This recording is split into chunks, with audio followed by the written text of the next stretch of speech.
Welcome to TwoDrs Homestead. My name's Daniel. Beautiful day in Texas. It actually cooled off a little bit. I'm going with it. Figured I'd get outside, make a video. I finished my morning chores. Pigs are over there eating. Turkeys, chickens, everything's got food and water. So it's a little time. I got a little time here. I wanted to talk to you guys. My thought for today is, should you be preparing right now, right? Or maybe what should you be preparing right now? But should you be preparing right now? I mean, I have friends that aren't preppers, right? I think we all do. We all know people that aren't preppers. I'm sure there's people watching this channel that aren't preppers, and I certainly get it, but I do try to encourage, and that's what we're here for, and that's something we're going to lean into on this video, is should you be preparing right now? Now, we've sort of made a commitment not to get overly political, and I'm going to stick to that. That's not the intent of this video, is to get super political, but I will say I believe there is a chance this year, as we're getting close to the end of the year, of things like civil unrest, right? That's undeniable that there's a chance. There's always a chance. I think it's higher than normal. You see wars going on. There's multiple wars around the world. There's always a chance of escalations. We see escalations on the wars. We see the potential for civil unrest going into the end of 2024. So should you prepare? I believe yes. You should prepare. So how, right? Let's talk about how do you prepare right now. There's the basics, right? We talk about the basics: first aid, shelter, water, food, right? You cover your rule of threes. Those are all really important, right? And I think even right now, those are as important now as ever. Have your food, have your water, have your emergency shelter. The reason I say emergency shelter, you have your house, and we're going to get into that, right?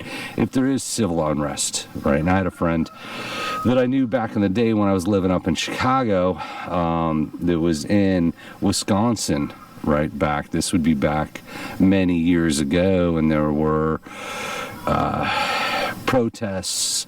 There were civil unrest in his neighborhood outside his house, and it sort of freaked him out. So if you're in that situation, do you bug out, right? And that's certainly something you consider. Do you pack up, get your family, get your bug out bag if you have it, and go somewhere else? And that's certainly an option. Evacuate, right?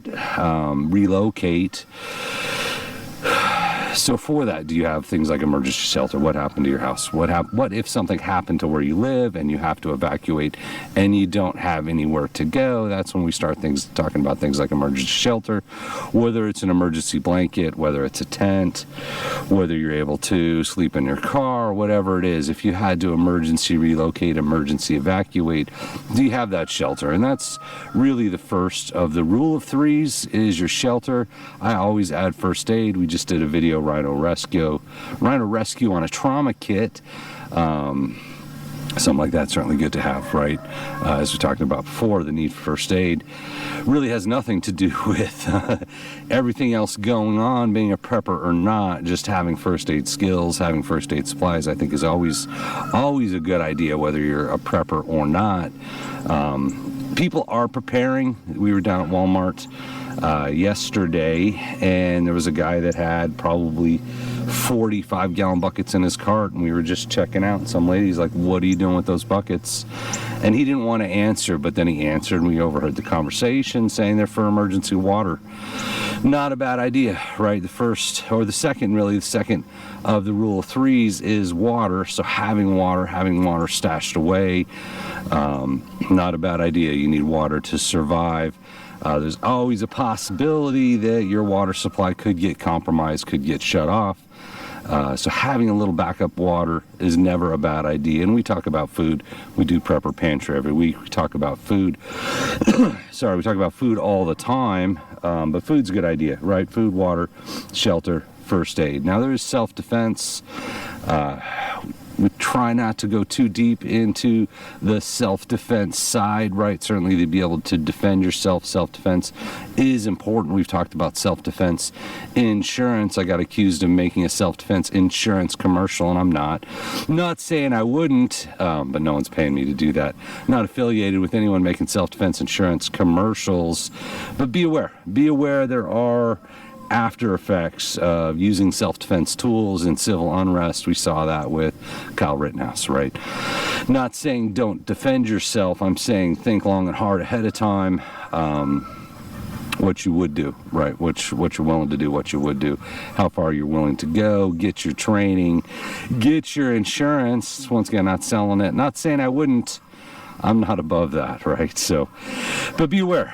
There's more than just the moment, right, where you defend yourself. There's the rest of your life after that moment. So, something to keep in mind, right? Not giving advice, not telling you what to do, but I'm saying training for self-defense, preparation for self-defense, insurance for self-defense, understand the situation. Don't just get a self-defense tool. I know a lot of people do and say, I'm good. Right? It's something you need to think about beforehand. You need to prepare for. You need to understand the consequences of what happens after. Or you're going to end up defending yourself right after you've had to defend yourself. So, not going too far into that. Self-defense is a thing. Civil unrest is a thing. I think civil unrest is very possible, right? We're seeing that around the world, and the odds of seeing it here in this country between now and the end of the year seems to be higher than normal. I'll just say that, right? And certainly going into next year, depending on how things go, try not to get political, we could see more civil unrest next year. So being prepared for that, once again, relocate if you can. You know, if you're in a big city, you can see no city to be had here, just my turkey neighbors, not my neighbors, but my turkeys there. You can hear them, right? If you can relocate, if you can get out of the cities, if you feel like you're in an area where something like that could happen and you don't want to get entangled, relocate's never a bad idea. Not a lot of months left in the year before things could start happening. But it's an option, right? If it's an option. It's always an option if it's depending on your means. Can you relocate? Can you move somewhere else? Do you even want to? And if not, that's understandable. So I know a lot of people that don't prepare, and that's okay, right? Trying to encourage them one person at a time. Watch my videos. Think about what I'm saying. Evacuate. So if you can't relocate, evacuate in my mind is after the fact. Relocates now. Evacuates after the fact. Don't make life decisions based on fear, but this is pretty nice living out a little bit away from everything. As I said, friend, Wisconsin, when there was a lot of unrest there, thought about evacuating, right? You know, we did a video on what to do if you're caught in a civil unrest situation, how to drive. It's in there. We could drop a link. If you guys are interested, we could dig back into it. Try to avoid, don't go 60 miles an hour through crowds of people. That doesn't end well for anybody. But if evacuate's an option, think about a bug out bag. Think about your bug out plan, which is to say, where are you going to go? Right? You can't just go drive out into the country. It's pretty much all owned by somebody, and expect to be welcome with open arms, right? You want to make those connections. Have a spot to think about going to. Think about your evacuation plan, right? Even just driving out in the middle of nowhere might be better than where you're at, depending on what happens, if anything happens. Or shelter in place. We talk about shelter in place. Do you have a shelter set up? And I don't just mean your house. If you're sheltering in place, do you have a room? Do you have a secure spot you can go? It doesn't have to be a panic room. It doesn't have to be a vault.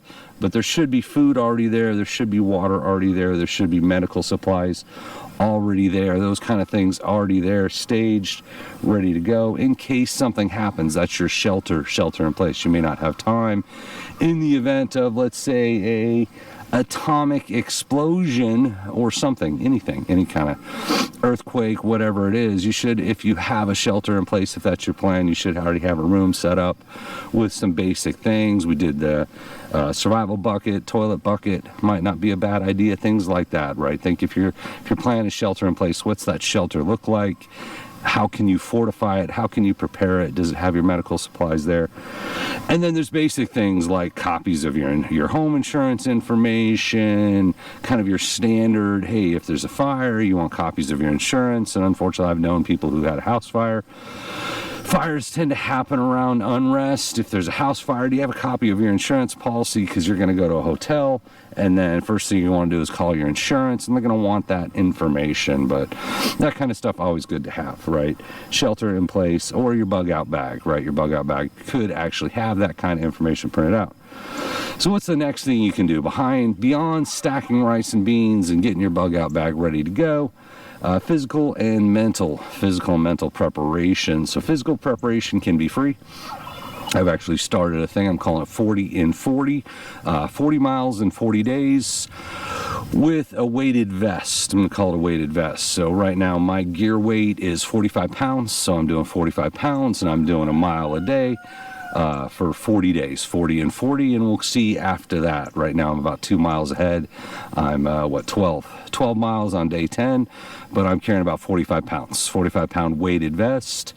That's good. Actually, it's feeling great. I'm loving it. I'm really enjoying it. It's more about time than the actual load, the weight, the distance, but feeling great. Physical preparation is always a good idea. Just get in better shape, right? It can be free just to go out and go for a walk, right?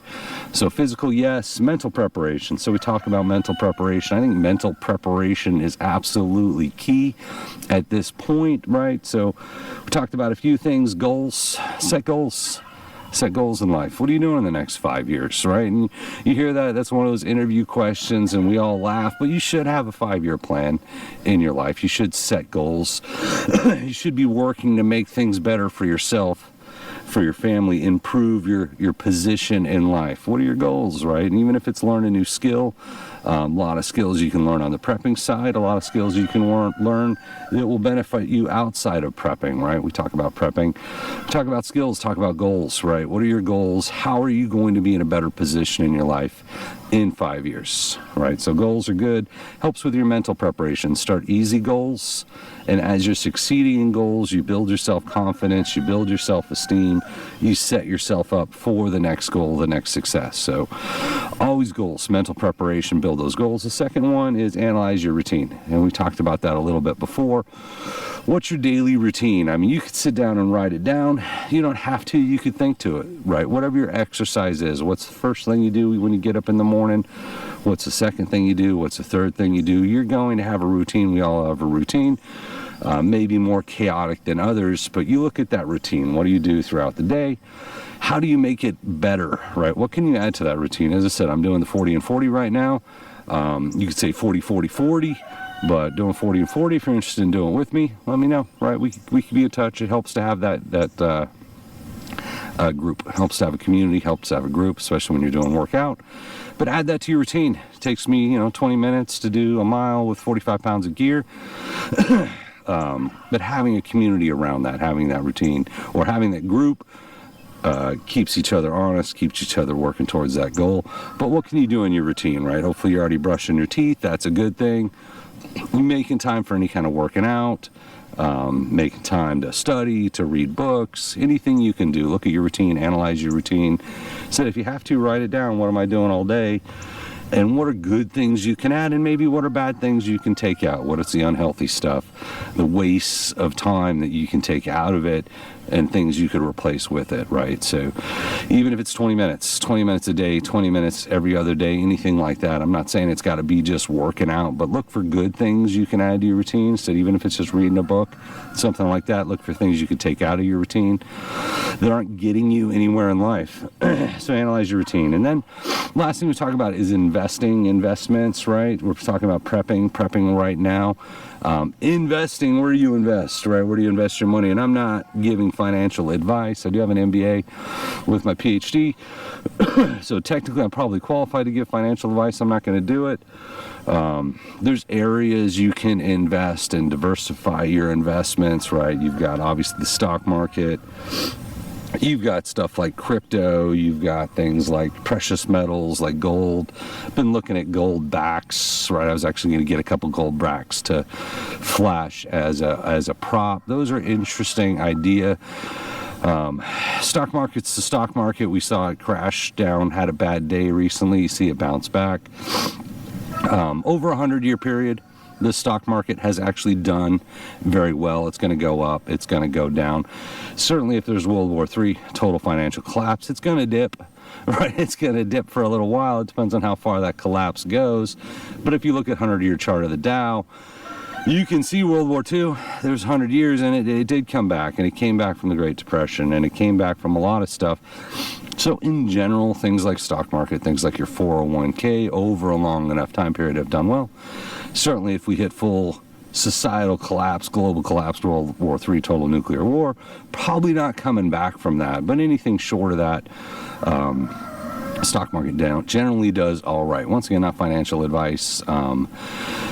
He said gold is interesting. Gold's an interesting investment. I know a lot of people push gold. They probably make money pushing gold. I do not get paid to push gold. I have owned gold before. I did sell it. From when I bought it to when it sold it, it tripled in value. I'm like, good, selling it and getting out, right? No regrets there. So looking at gold backs. Gold backs are an interesting idea. Problem with gold, you might be able to buy it at Sam's Club or Costco. You can't use it as currency at Sam's Club. You can't use it as currency of any of those places. So what do you do with it? You've got it, you stash it, you put it in a lockbox. We actually got, we had a giant collection of silver. Someone actually stole it. It's just gone. Right, so I mean that's one challenge with precious metals is where do you store them? How do you protect them? Are you prepared to protect them at all times from someone stealing them? Challenge with gold is you can't really use it as currency anywhere, right? You got a gold coin, you have your cache of gold coins, you want to turn them into cash, you got to go to a pawn shop. You might have a coin shop nearby. Are they going to buy them back, right? Are they open? Is someone going to take a gold coin? What are you going to trade someone for a gold coin? That's a lot of money. Goldbacks sort of bridge that, right? It's basically a dollar bill-ish. It's a bill with gold embedded in it. And from what I looked, it's got about 1/1000th of an ounce of gold, which should be about $2.50, but they sell them for $5. So you're double paying on the gold, which that's a downside, which means odds are of going up in value are pretty low on a gold back, just based on what it costs to get in on it, but theoretically could be currency. I know some places you can use them as currency. Challenge with gold, what do you use it, right? It's not currency, for more or less, right? It has a value. If you look at the 100-year price chart of gold, it was flat going up till about 1973. And what happened in 1973? Well, we abolished the gold-backed currency. We decoupled gold from currency, so all of a sudden gold went up because the value of dollar started to tank. But it was flat. Look at the 100-year price. I'm not making that up. Well, we see talk of a gold-backed currency coming in through BRICS, right? We see BRICS talking about doing a gold-backed currency. If that happens, will gold flatten out? Will gold tank? Will gold flatten out? I said, look at what happened when we had a gold-backed currency before. All of a sudden, gold, it becomes very common. Something to think about, right? Not making predictions, not offering financial advice, but if you look at historical data, you look at that. Sorry, dry throat. All right, so I'm gonna tap out there. I said, what should you be preparing right now? Should you prepare right now? I think you should. I think you should be looking at that, thinking about that. So as always, thank you for watching, and we appreciate you.